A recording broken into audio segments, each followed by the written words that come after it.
So we decided that Saddam Hussein ought to accept something very similar. Now, probably a lot of you know that Saddam has been our boy for a very, very long time.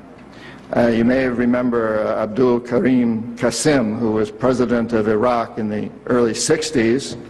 Qasim came up with a unique concept. He said, Iraqi oil ought to go to benefit the Iraqi people. How novel is that?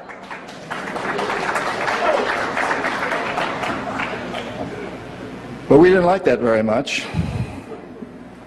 He began to tax the oil companies, particularly the British and some American companies, and threatened to nationalize our oil companies. And so we decided that Qasim had to go. The CIA sent in an assassination team. It was headed by a man who was still going through high school, an Iraqi citizen who was still going through high school. They riddled Qasim's car with bullets on the streets of Baghdad and missed him. The head of this assassination team was wounded and fled to Syria. His name was Saddam Hussein. He was a CIA agent in those days, an assassin for us. He failed. He was our boy. He was our man.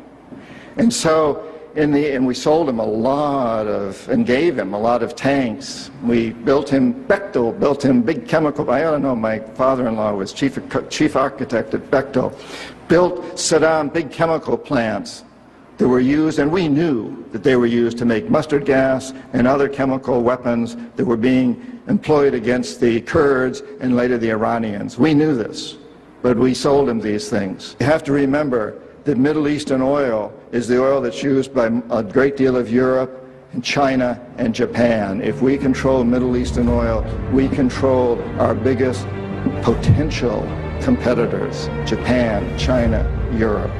So it's very important that we do that.